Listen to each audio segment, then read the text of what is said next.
Hello, Bashar. I understand the concept that there is only me in the room, meaning that I have my own production house creating my own movie. But what about other people who also play a part in my movie? Do I have a say as to how they react, behave, or interact with me? Or all these are still their own decisions at the soul level, meaning that their world and my world actually share the same storyline or separate? For example, can a man actually create a reality in which his ex-wife actually moves back and falls in love with him all over again, while his ex-wife in her world, in her movie, she has actually moved on and married someone else? How separate or overlapped are these different worlds? It can happen that way, although again, it depends upon how it serves a purpose in that life path to experience those things. The idea is that you make agreements with others, agree to different kinds of storylines, as you say, but you still experience your version of those stories in your reality. By agreement, others will seem to share the same reality, even though they are in their own reality, perceiving their versions of you as you are perceiving your versions of them. So you are creating your versions of them, and it will be based on your belief systems about what you need from them, which can be either slightly or very different from what they may perceive in their reality of their version of you. It just depends on how closely aligned the different versions have agreed to be in terms of what you experience with each other in creating those representations of each other in your own realities. But again, sometimes it can diverge quite readily, quite far, and sometimes it will stay very closely aligned, depending upon the agreement you have made and what purpose it serves to either remain aligned or misaligned. Good day, good day. Ha'ata Bashar. Ha'atu. Ha'atu. Wow. Um, hmm. I feel great. It's a great day. All right. Uh, I feel like we have had a conversation before, maybe telepathically. I was standing out in my yard and I had just listened to some of your stuff and yeah, I could feel something. I don't know if it was that me making it up in my head with my It is your higher mind, and also in combination with us, because we have many conversations with people on the non-physical realm before we have them in the physical realm. But the idea is that it always involves your higher mind to gain practice for you in understanding that your higher mind can answer all the things we have been answering for all of you for all this time as well. cool. I do want to ask some specific questions. One, I'll just start off with one of them is about um, I'm a farmer. I work with the land, and I heard you talk about the Lyrians, and I just want to, I guess, talk more about like water, plants, animals, the energy of those things, and my relationship with them, and how I can evolve those. Like, s- I know water bending is a thing. There's a lot of things that I've seen in movies, like superheroes can do, and I just get chills when I see those things, so I feel like they're possible. Um, All of them happen in spirit. All of them can happen in spirit. Some of them can be brought into the physical realm if you allow yourself to see the physical realm as an extension of spirit more strongly. Not all of them are relevant for your particular life path, but certainly by allowing yourself to understand yourself as an extension and an expression of nature, as nature, rather than being in nature, then you can blend more fully with the idea of the consciousness of nature in all its forms, plant and animal, and elements, and allow yourself more efficacy with the communication with those particular forms of consciousness as well. Being a farmer, in a sense, you have a head start on this because you understand how to work with the land. Allowing yourself to understand everything that's physical as being an extension and an expression of spirit can also help you accelerate your ability to receive and send communications to all the elements we have mentioned. Cool. And does that include the Sasquatch or other All things in physical? nature. All things in nature.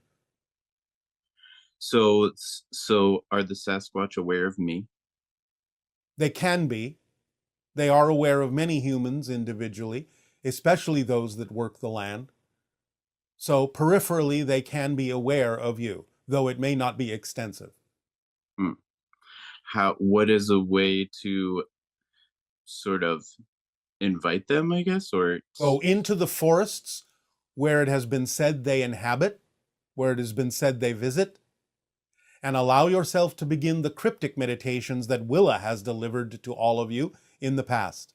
Sitting with your back to a tree, near a source of water, listening to the water, and extending your mind deep underground into the root system and the mycelial network of the tree, and beginning to blend with the communication between the trees in that way, can also connect you to many forms of nature, including the elementals and including the idea of Sasquatch.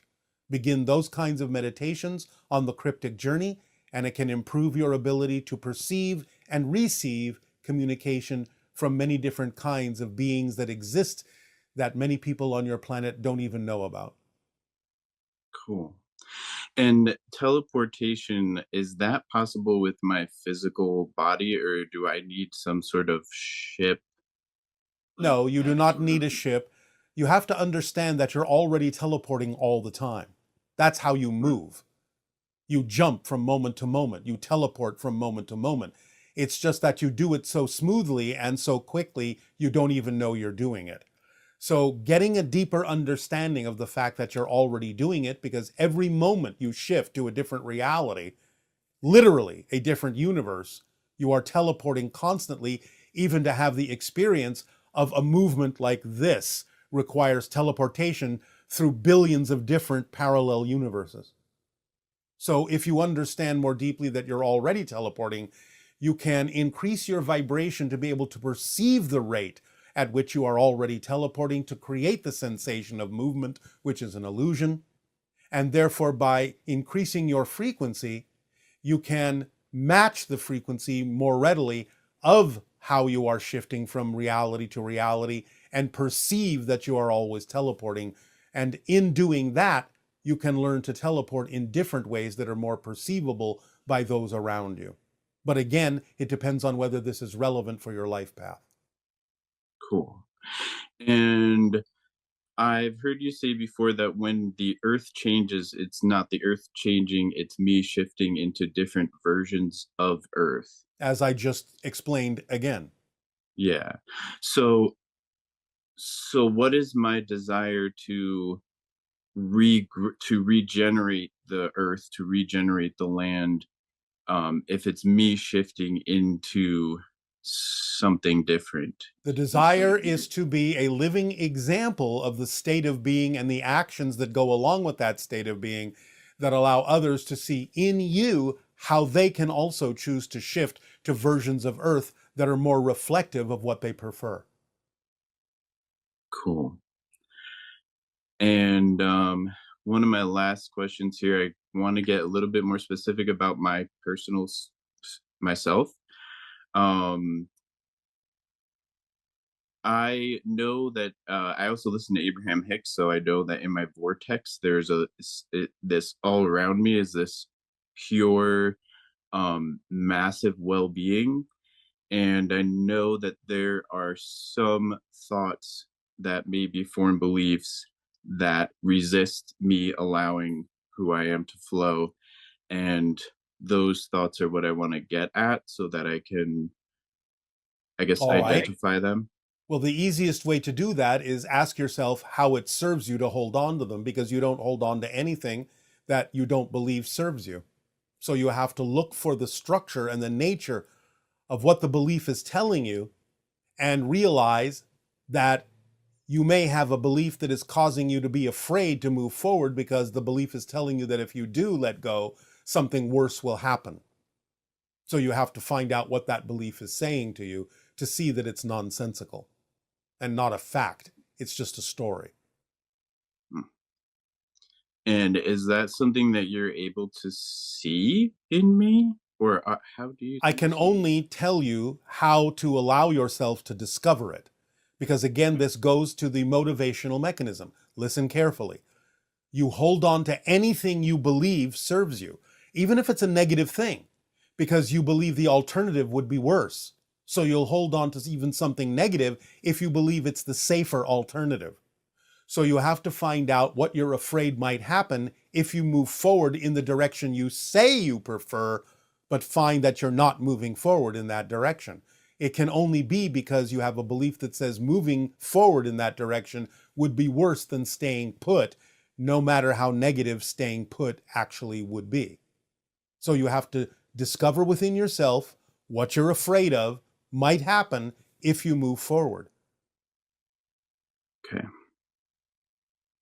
And when I live in Hawaii, is there Yes. anything here, maybe around my location, that What might island are you on?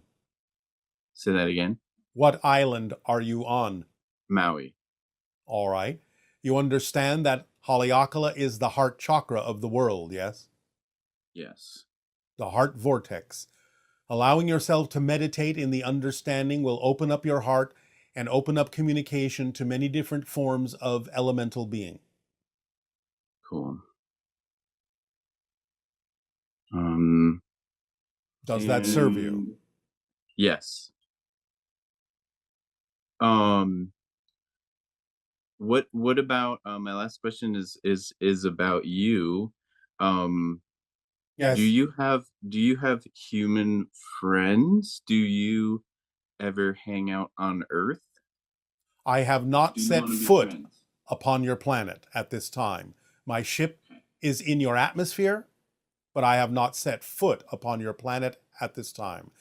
We consider all humans potentially to be our friends if they are willing to be so. Well, I am, and it'd be cool to hang out. Um, There may come a time when that is possible physically. For now, it is not yet the time. okay. And my last question that comes up is about dragons. Dragons are Um, a projection of a certain interdimensional form of consciousness that is interpreted in your reality as the form of a dragon. That's not how they look in their own reality, but it is an expression of ancient wisdom and great power that takes that form because that's the form that your physical reality best interprets those interdimensional forms of consciousness. cool. Okay. So the Thank you. moho, You said that was your last question. yes. Thank Then you. we thank you for your interaction, our unconditional love to you. Aveo. About 28 years ago, this person astral projected to a triangular ship and communicated with a triangular headed being through the window. Was this Bashar's ship or something else? Something else. We will not go into details at this time. Okay. And what this person is saying, when they were younger, they had vivid dreams of their family house on fire and witnessing a UFO. These dreams are still very vivid, and in their research, they sense that they might be significant encounters. They're saying that they know they've been in contact with ETs, and they feel close to remembering, perhaps even Bashar himself, which is one reason they feel such a strong pull to join this transmission. Any insights you might provide that would be helpful in this situation? This is indicative of communication with hybrid beings in the dream state, in the altered reality state. The house on fire represents the idea of what you're going through now in terms of breaking things down, burning things up, going from an old cycle to a new cycle, allowing the old systems to fall away, to burn away, and new systems to be put in place for your world and your reality to be refreshed and renewed. So the idea is that you are going through this transition. Sometimes it will be represented in a negative way, such as the burning of a house, but nevertheless, it is representative of a clearing, of a letting go of an old way, burning the old ideas out and allowing new ones to come in. So the idea is of a clearing and a preparation and a laying a foundation for a new structure, a new reality to take place in which contact can occur more easily. That is the communication that was given symbolically. Nice. This person is saying in LA, her son and she spotted two silent triangular shapes with distinct circles in each corner, flying in the night sky from their hot tub. A friend's photo of a similar craft later led me to Bashar, raising questions about the origins of what they saw. Yes, well, hybrid ships. Again, there's a lot of traffic around your planet. When you expand your consciousness, especially in a relaxed state, such as you achieved in your hot tub, a meditative state, your senses can then become more keenly aware of things that are going on around you that might have been invisible to you before until you allowed your vibration to raise by being in a more meditative state, which then gave you the ability to see some of the traffic that is moving around your planet all the time, especially the hybrid ships, since they are very close to the vibration of open contact, since it is the hybrid children that will be coming to live among you. Okay, and here's another one.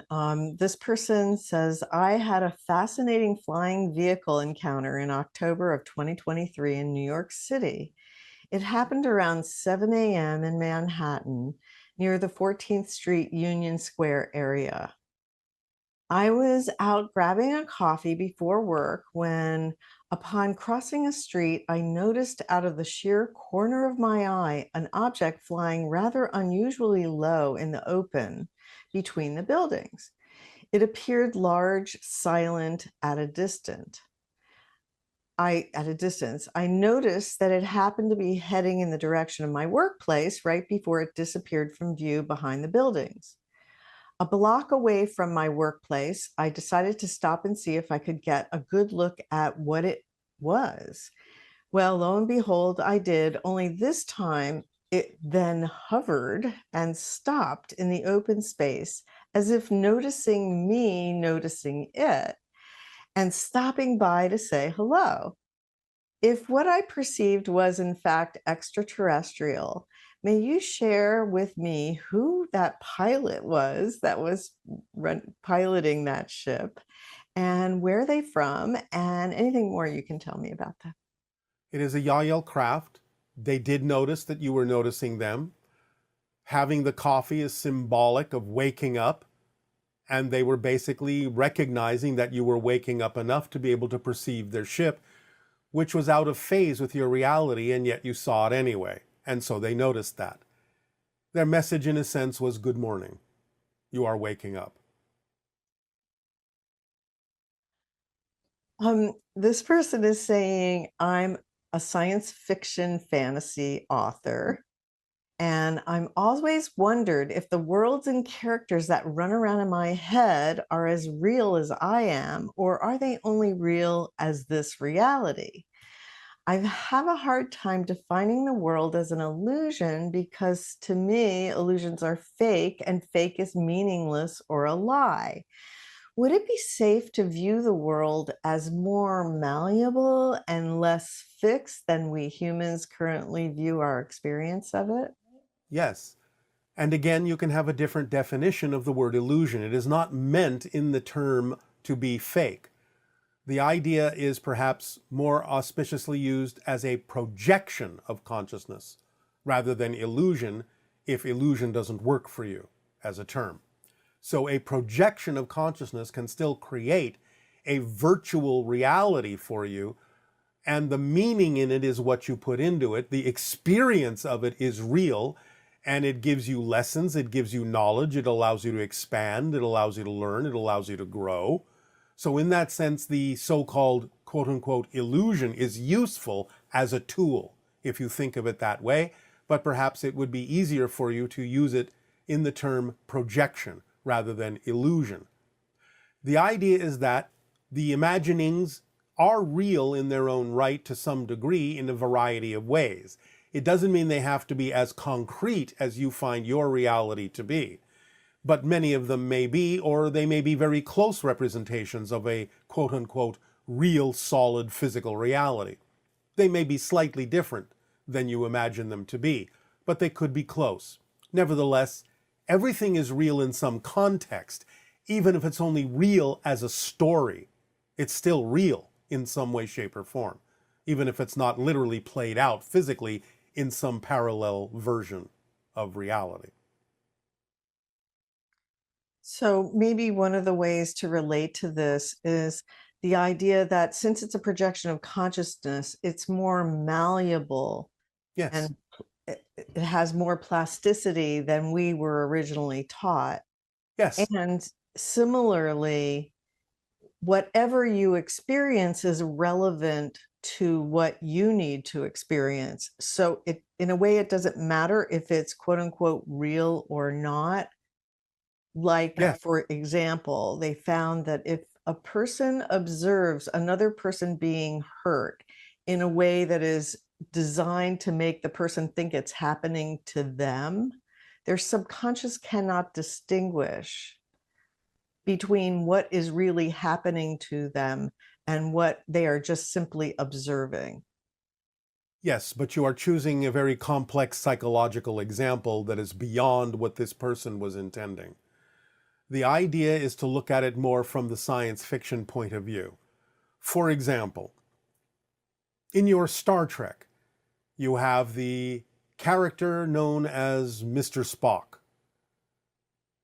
As we have discovered, we have never found yet the idea that beings that look exactly like them, what you call the Vulcans, physically exist, but the representation of Mr. Spock is that he is a hybrid. Hybrids exist. The idea of what you call the non-interference directive, the prime directive in Star Trek, where certain civilizations that have not evolved to a certain point are allowed to evolve to that point before they are contacted, that is an actual thing that exists in many civilizations, including ours.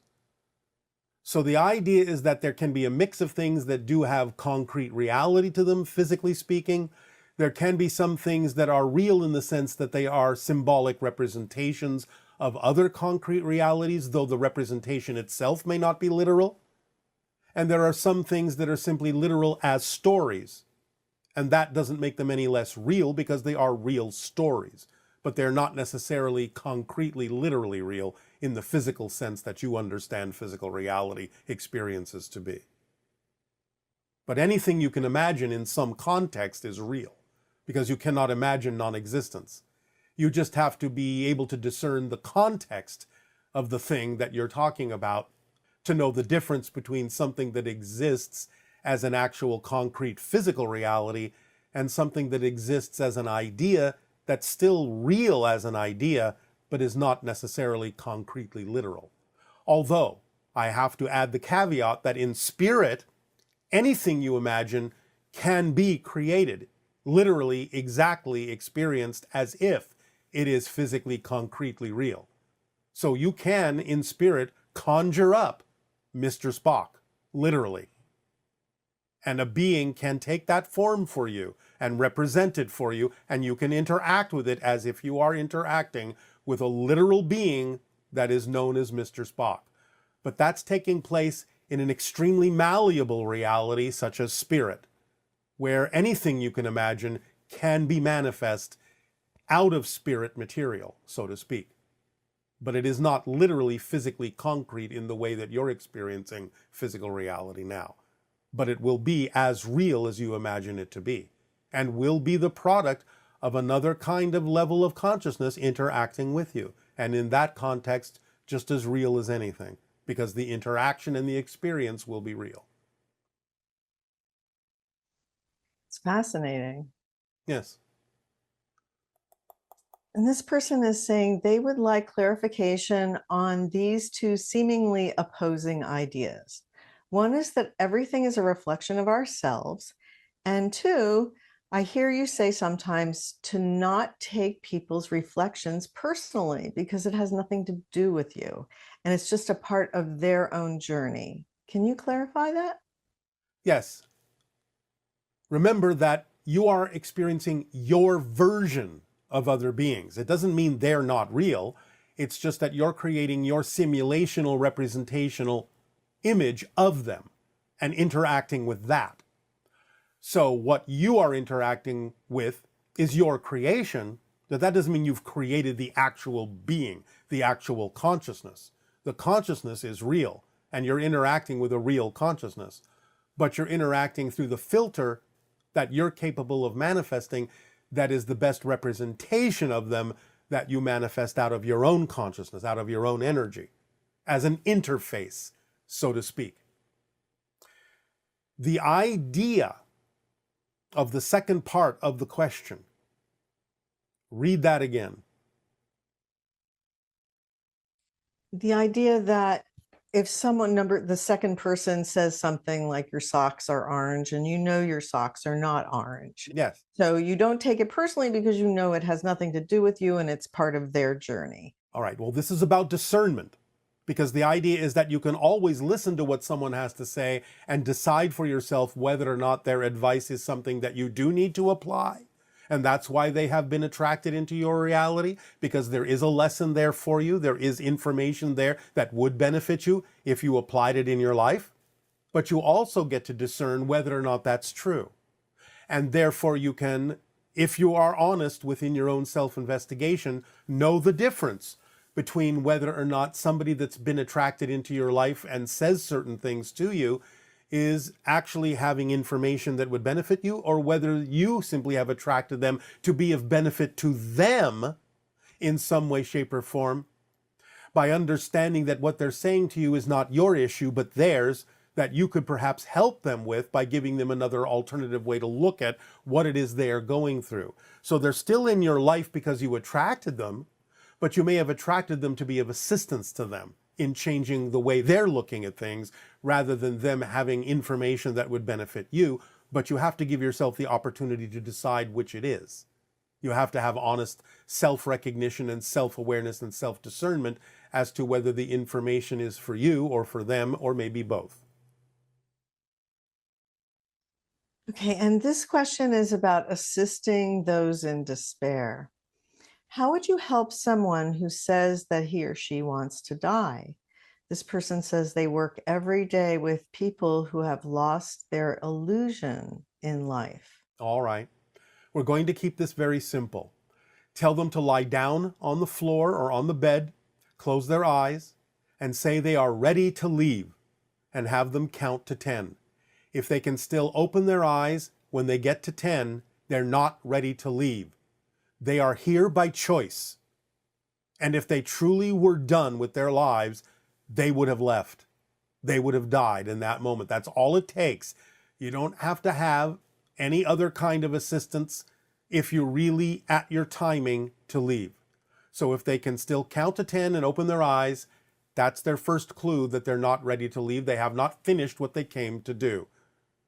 So that's an easy way to tell whether you're ready to go, whether you're really ready to die, whether you're really ready to wake back up in spirit, or whether you feel you still have something to do in physical reality that can then give them the sense of looking for what that is, finding their passions, finding their interests, not being so hard on themselves, not judging themselves so harshly, so negatively.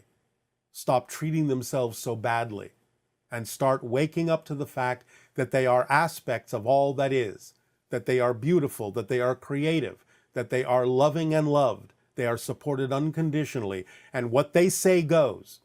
So if they want to buy into all sorts of negativity, the unconditional nature of existence will support them in that negativity, because it is unconditional. And you can teach them that since it is unconditional, so unconditional, that it is even willing to support them in their negativity, there is no reason it wouldn't support them in their positivity as well. And they can decide to choose more positive ways of looking at things, more positive definitions, and those will be supported just as strongly by existence as the negative ideas they held to be true were supported as well. It's up to them, but first and foremost, you can show them that they're not ready to leave, because if they really were at the end of their lives, it would be as simple as lying down, saying you're ready to go, counting to 10, and you'd be gone. Fascinating. Can you comment on, I know people sometimes are concerned about how they're going to die. And then there seem to be some people who are lucky enough to just pass away in their sleep. Why is that lucky? Yeah. Okay. So can you Remember, it's all about choice, and it's all about a learning experience, and it's all about what you believe to be true.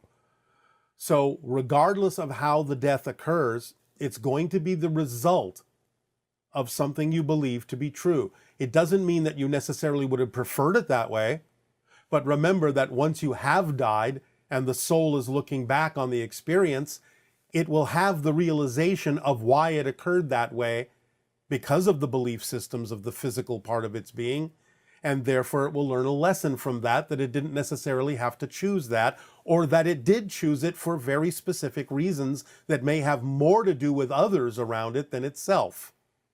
So it's going to be on a case-by-case basis. So does that also mean that people who are like reaching the age where death could potentially happen, and they decide they want to program themselves that whenever their timing is, that it would be in a certain way that wouldn't be painful or something like that? Possibly. Again, it depends on how deep they dig into their belief system, how they're willing to learn the lessons they chose to learn, the challenges they chose to face in this life in a different way.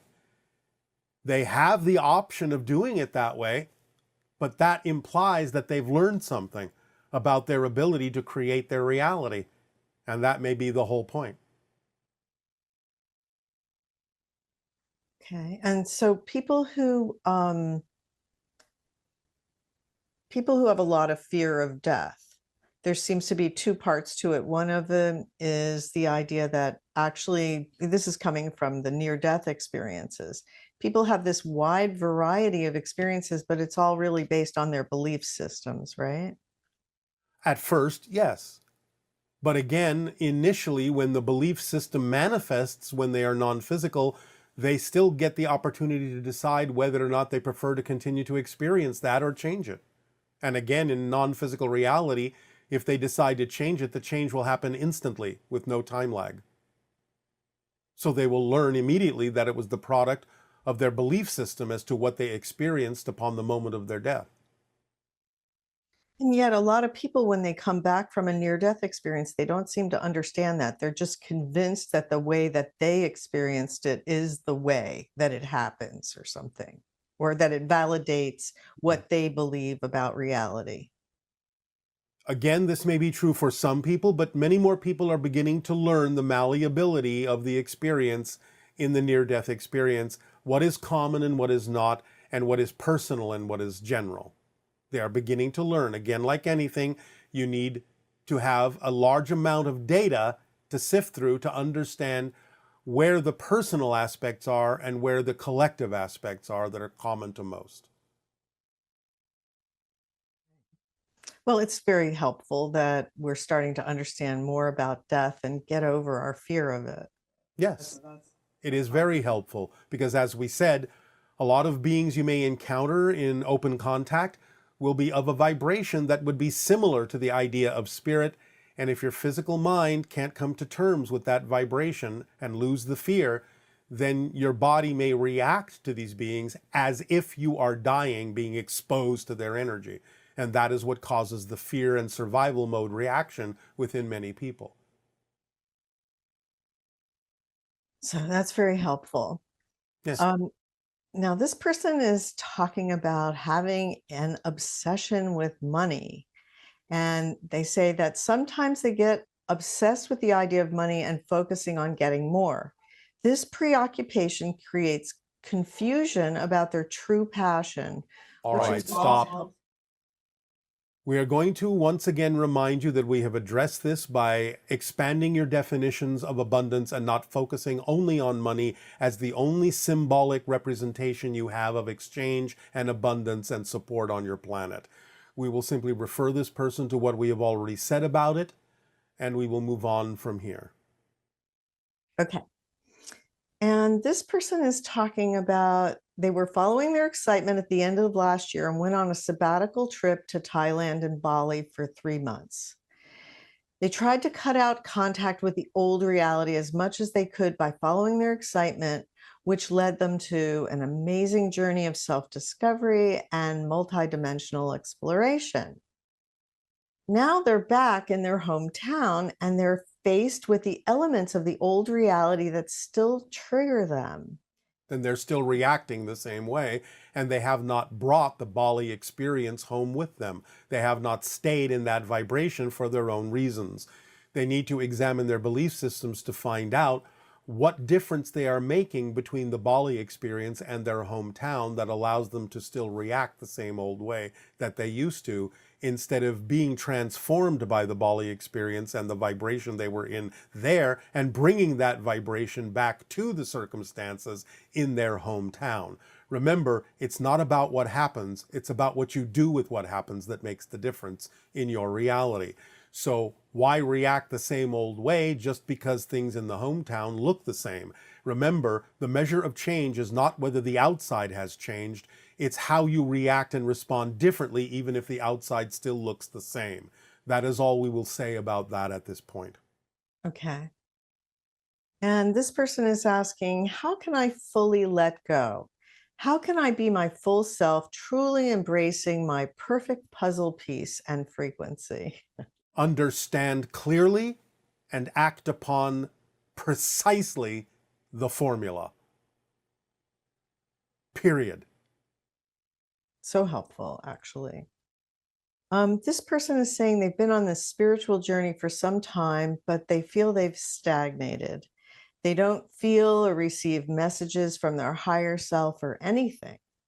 Nonsense. Look to the synchronicity in your life. Don't define having to receive those messages in a certain way. Don't insist on a certain method of delivery. Synchronicity is everything in physical reality. Start looking at the interconnections and associations that exist in everything in your physical reality, and you will start to see synchronicity more clearly as messages from your higher mind. And remember that the primary message from your higher mind are those things that you are passionate about, because that's how your body interprets the messages from the higher mind, is as the sensation of excitement, passion, creativity, and love. So look to the synchronicities. They abound. They're all around you. Everything is an orchestration. Everything is a synchronicity. Just change your definition of what's going on around you and you'll see it more clearly. Okay, thank you. This person is saying that a good friend of theirs died a few years ago, and sometimes when they're alone and in a quiet space, they like to talk to that person as if they're actually right there in front of them. Does he hear what I'm saying, and how can I know? Because I miss him so terribly. Just know that he does, because it's easier for spirits to hear you than it is for you to hear the spirits.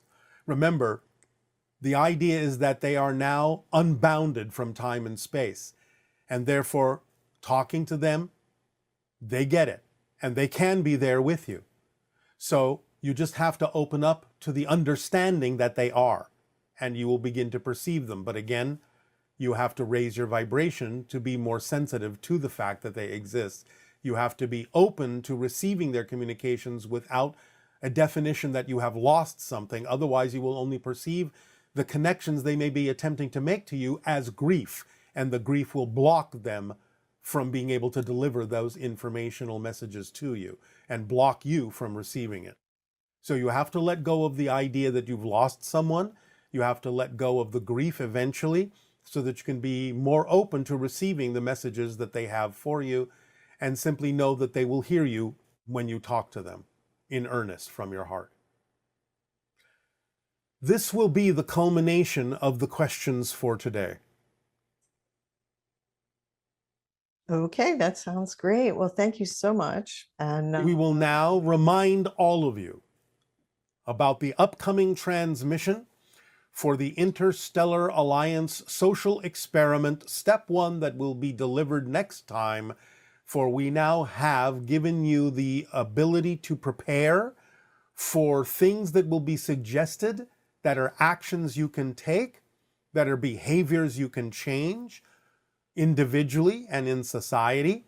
Again, we remind you, you do not have to do the things we will suggest in this social experiment, but that if you do, your vibration will become more compatibly aligned with the vibration of the Interstellar Alliance and open contact. So it is up to you to decide what you prefer.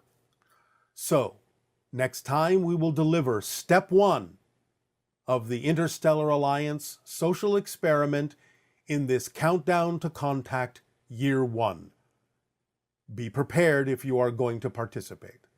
Be open, be willing, be creative, imaginative, be loving to yourselves and all.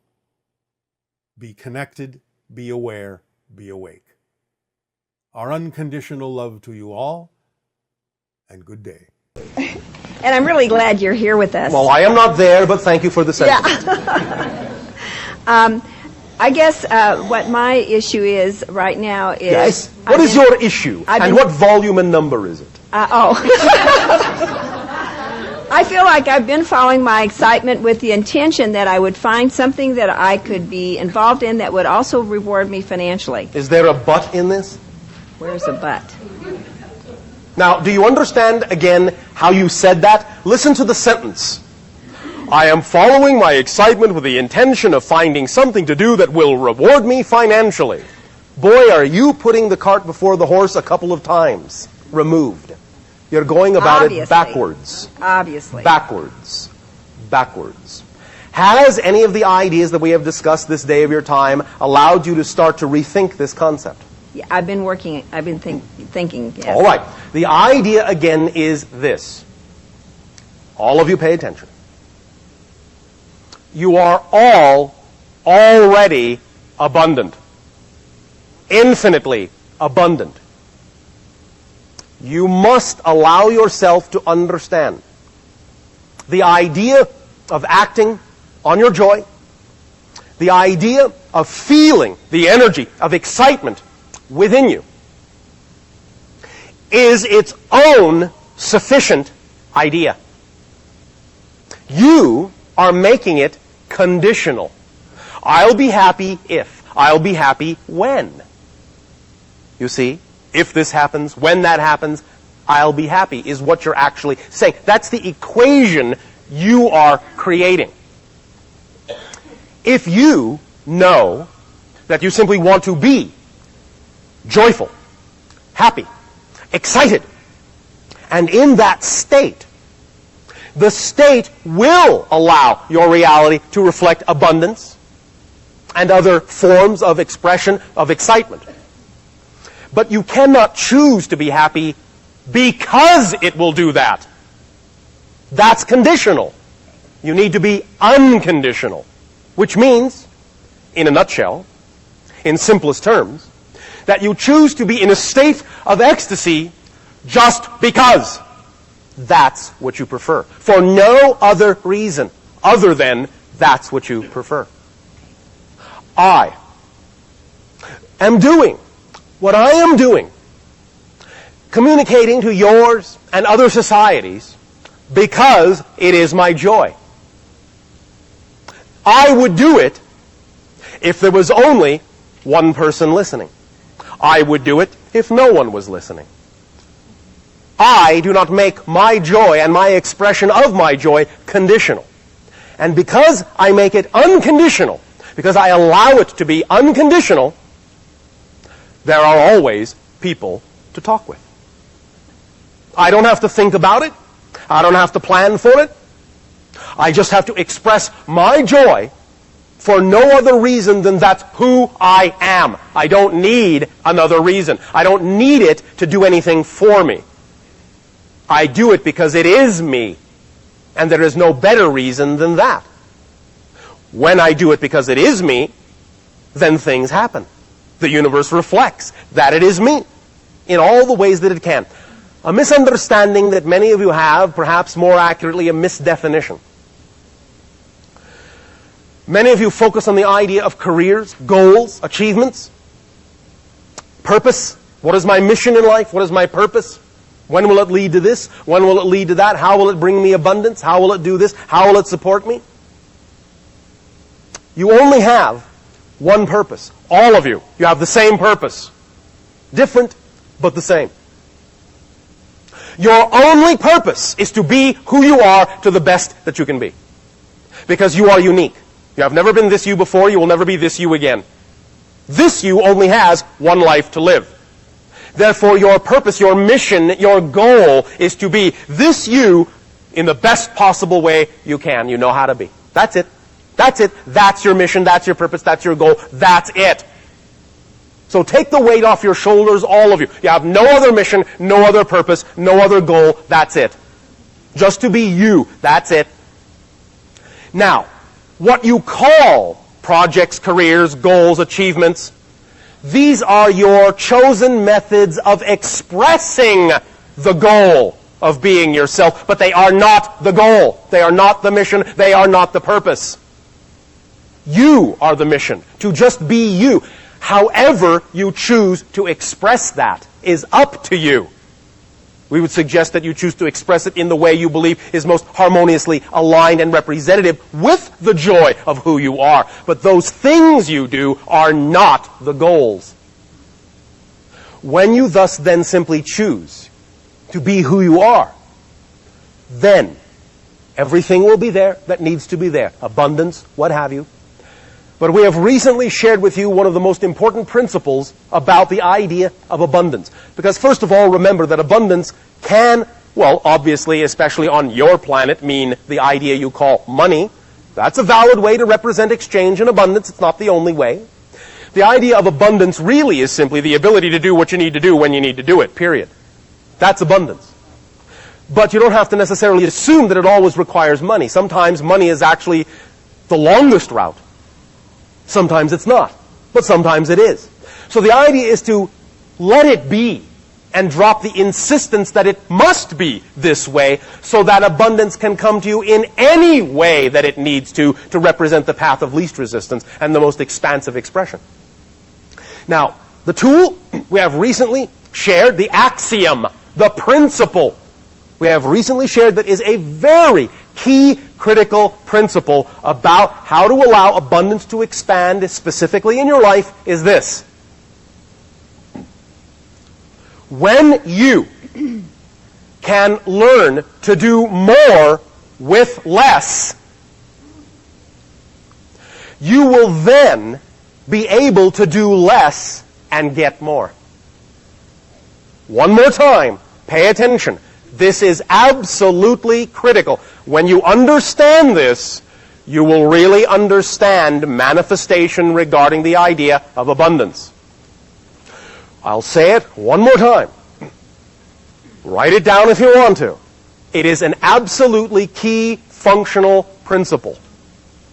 When you learn that you can do more with less, you will then be able to do less and get more. As an example that we gave, if there is a person that fancies themselves an artist, you know, yes, you can be an artist with fancy paints, fancy pens and pencils and computers, yes. But if all you have is a burnt stick, a charcoal stick, burnt in the fire and scratched on a cave wall, you are no less an artist.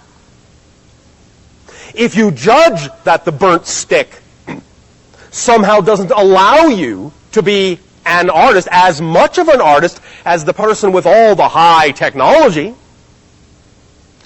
that is where you get yourselves into trouble and where you short-circuit your ability to attract abundance. When you can do as much as you possibly can imagine you can do with what you have, when you can do more with less, if you just have the burnt stick, and you create beautiful images with the burnt stick, do as much as you can with the burnt stick, create beautiful sculptures with the burnt stick, then that act will radiate out and will attract to you other individuals, other circumstances who will then begin to interact with that level of energy, that level of conviction you put out, and that will bring you more opportunity to get more by doing less. And don't you observe in general that the most quote-unquote accomplished artists among you can actually just squiggle a few lines and it's considered a masterpiece worth millions? Don't you notice that in the evolution of many of your most powerful artists? They begin simple, they go through complexity, but usually they come back to simplicity when they are advanced. They have learned that by doing as much as they could with what little they had to begin with, they now have to do very little to get quite a lot. That's the principle. Apply it in every field and every endeavor. There is always a counterpart in every field you can think of. You understand? I'm understanding. Does this help you then? Yes, it does. Thank you. Thank you a lot. You are welcome a lot.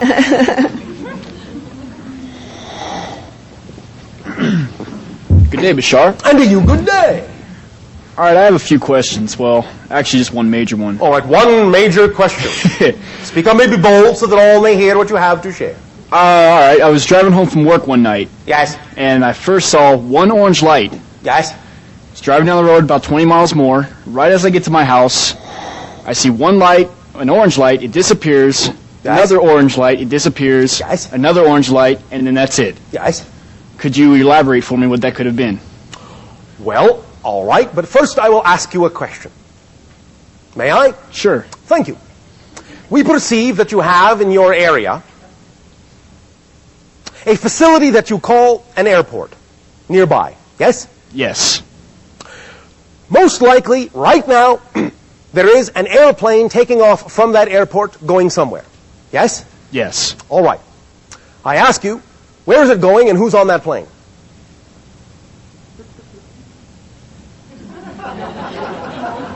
Well, where's it going and who's on that plane?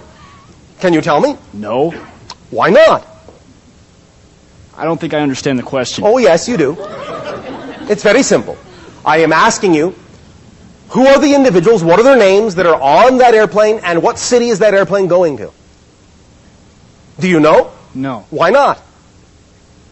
Your response is, well, because, Bashar, I don't keep track of all the comings and goings of all the airplanes and all the people in my area, so I don't know. And my response to you is, I don't keep track of all the spaceships coming and going. And so I don't always know who's doing what and where they're doing it. I guess that makes sense. Do you understand? But could you please tell me what kind of ship it could have been, if it was one? You will find that what you perceived as we scan your energy and pick up the clues from there is that you were seeing an interdimensional shift of a type of craft that was not fully in your physical reality. Do you understand? Yes, I do. Does that help you? Yes, it does.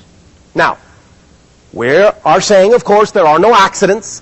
Timing and synchronicity is everything. And of course there is a relationship, an energetic relationship between the idea of you being at that place at that time to witness that particular energy shift of that particular group and craft.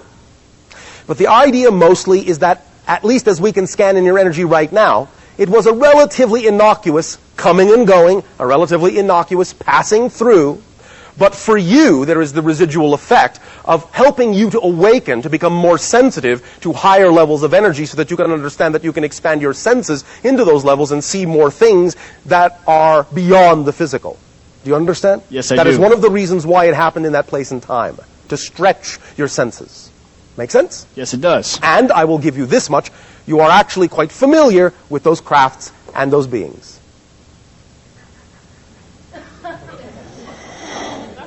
Well. Sleep on it. All right? Okay. Let it sink in, ask your guides for assistance, and sleep on it, and see what you get. Okay. Visualize the orange lights that you saw. Just open yourself up, ask for information, You will get it usually within what you call 72 hours. All right? Okay. Does that help you? Yes, it does. Thank you. Thank you.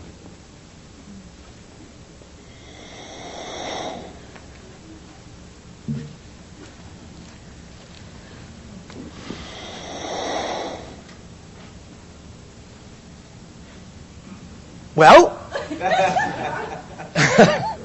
Caught me off guard. All right. It's a joy to share with you, and You as well. And I would like to invite you into my dreams as I'm sleeping periodically. You're welcome to come. We will go where we know we have access and permission. Nothing will keep us out because we are busybodies. When we were last together, we shared how I had 1,300 other Marcuses in parallel realities and on Yes. this earth. Can you give me some... You'll now have 1,750. I appreciate that. And can you share with me some information? I'd love to have them share with me some sight Well, they do all the time. There is always bleed through from all of your parallel reality lives, and you go in their direction as well. Their experiences feed you, your experiences feed them. It's just that you don't always recognize the bleed through for what it is because it has to come to you in a context in which you can apply the information in your reality. So sometimes what you get as simply insights, hunches, inspirations, and other kinds of information may actually be bleed through experiences that your parallel selves may be having that work best for you in the reality that you're in here. You follow me? You're always getting it. There's always cross-communication ongoing all the time, to put it linearly. If I'm really down and out and highly emotional, Yes. Can that have a detrimental effect on the others? No, Good. unless they choose it to. And vice versa. And vice versa, because you all have equal choice. You are all autonomous. Remember, every part is the whole, functioning as a part. Therefore, everyone experiences what they choose to experience, regardless of what anyone else's experiences may be. They may receive energy and information, but it is up to them to allow it in and process it how they will. You can't do it to them, but they can choose to do it to themselves. Got it. And as I'm ongoing 20 years teaching with Dr. Leiby here in Colorado. Yes. And can you share with me his origins and how you perceive the mission? No. The goal? Can you share his origins? No. Can you share how I could better fulfill my participation? Follow your joy. To get to my natural self. Realizing that you are your natural self is what we are talking about. It is not that you have to become your natural self, all of you. It is that you have to remember what your natural self is and start behaving like it. Yes. Right. So my last question here is, as I follow my joy, Yes. Does it matter if it's totally immoral? How does morals play into that? Following your excitement and being your natural self be immoral? Can you explain how you can allow those concepts to coexist in that definition of natural self? Thank you for asking. Committing adultery with a woman who's married? Yes. Well, then there is not an expression of your actual highest joy. Did you not understand when we said before that one of the components is clarity of communication? Right, and anxiety versus excitement. Yes, and the idea is that when you act on your joy and it involves other relationships, if you are not honest enough to share with all involved who you really are and what it is you really prefer, then you are actually not expressing your true natural self. You must give everyone else the opportunity to decide whether or not who you are is someone they actually want to interact with. You must allow them to follow their joy as well by being honest about what it is that you believe is your joy. Then when you are upfront with everyone, everyone can make a clear, educated, simple decision about what they wish to do in a mutually consenting way, and no one is being kept in the dark. You understand? I believe I've got that, yes. When someone is kept in the dark, then the full light isn't present. Got it. Does that help you? It helps me tremendously. It's You're all a about gem. integrity. Yes. All right. Then you understand. You must first make sure that what you believe you're doing is truly reflective of your actual excitement, or whether it really is an expression of anxiety, because many times humans, no offense, will do things they think are representative of their joy when in fact it's not. They can fool themselves into thinking that it is, and they can gloss over things they would rather not do that really are things they ought to do, and pretend that they are living their joy. But if you are clear that the ideas you are expressing are truly representative of your natural self, then you must understand the only way that that's going to be really expressed in truth is to interact with individuals who also want to interact with you on that level in conscious awareness, and not to force individuals who do not prefer those ideas to interact with you when they would rather be interacting with someone else on another level. You follow me? I look forward to studying the tape, actually. Oh, all right. To get all that. I'll just cut to the quick. Yes. When I ended this love relationship and she rebounded, I got so upset and so like I lost it. Yes. I feel like I'm never going to get over it. Oh, all right. Then never get over it. Well, to redefine that was acceptable, okay, and okay is really like I'm having a difficult time. I know, but that's all right. So what? Acknowledge that you are having a difficult time. Allow yourself to experience the feelings that you are experiencing and learn from them. And allow yourself to understand how it is that these experiences may allow you to then determine who you would prefer to be, as opposed to perhaps who you have been. And allow yourself to go on. Simple as that. I will do that. All right. Thank It's up you. to you. Thank you.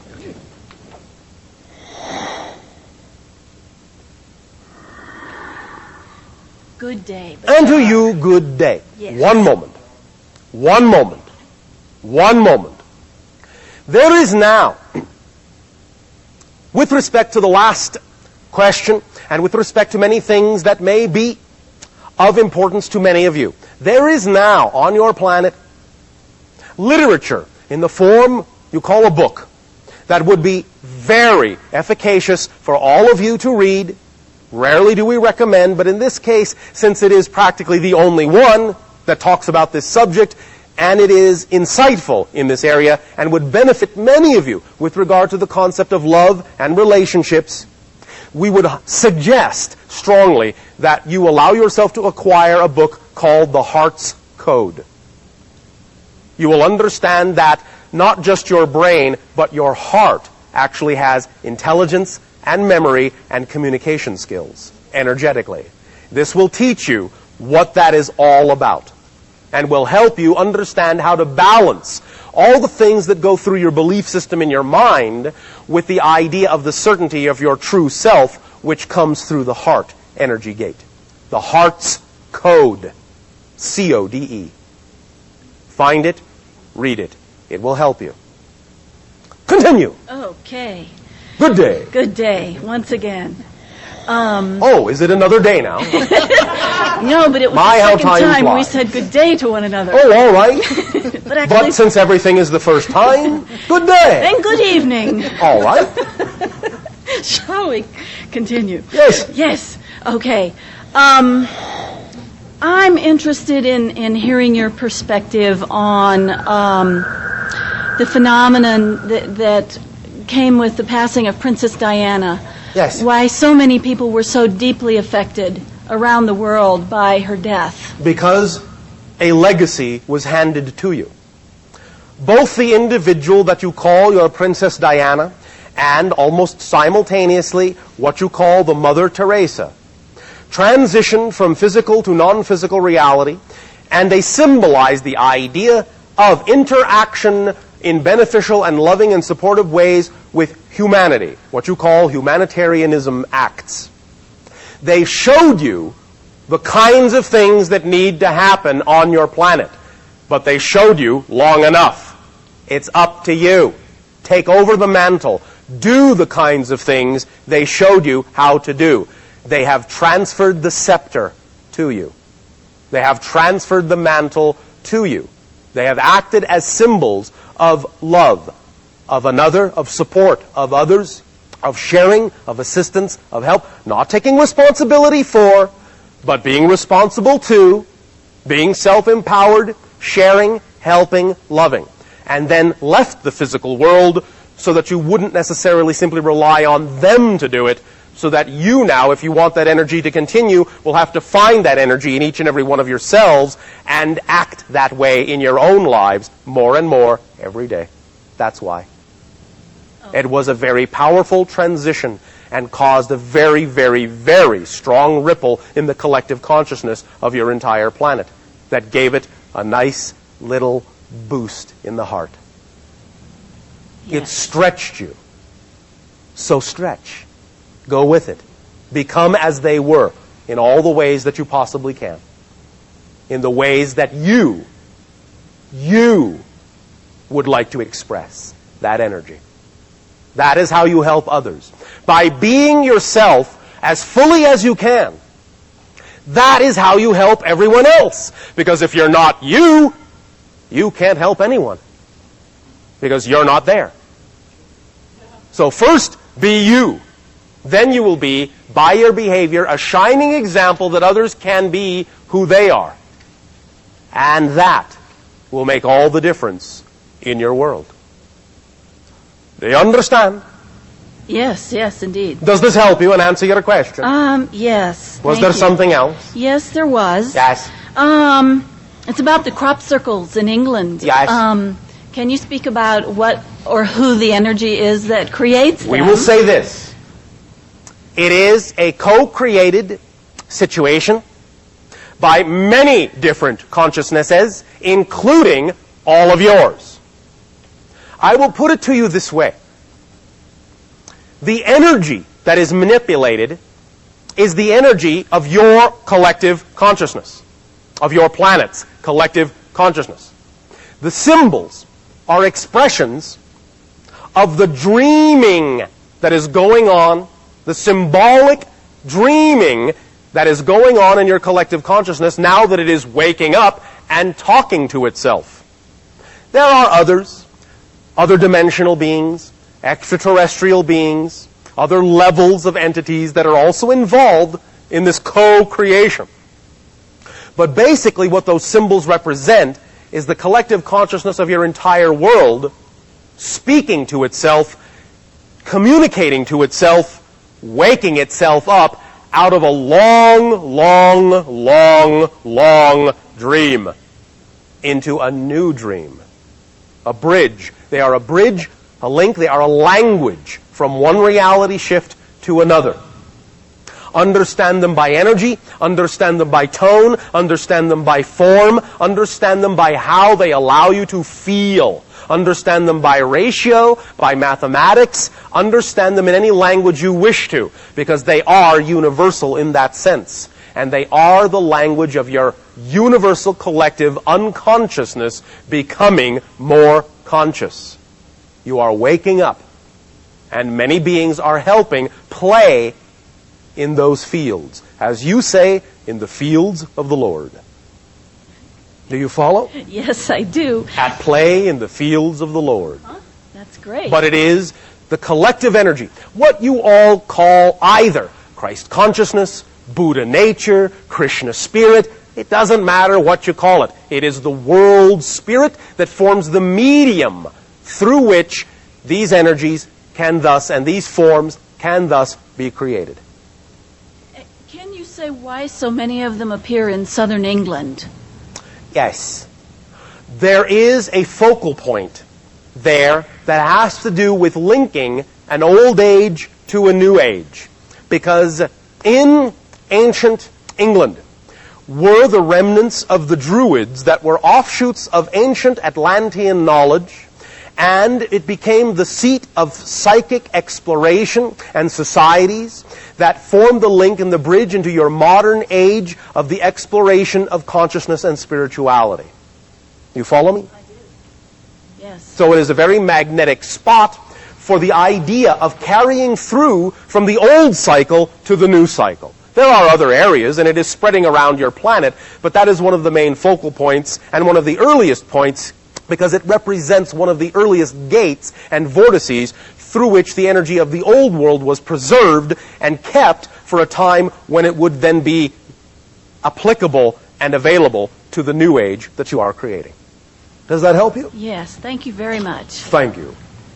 At this timing, we must now extend once again to each and every one of you our deep appreciation in allowing for the co-creation of this transmission, this link and bridge between our civilization and your own. Once again, each and every time this is co-created, it affords an expansion of our understanding of all the ways the infinite can express itself, and we thank you for this unconditionally loving gift.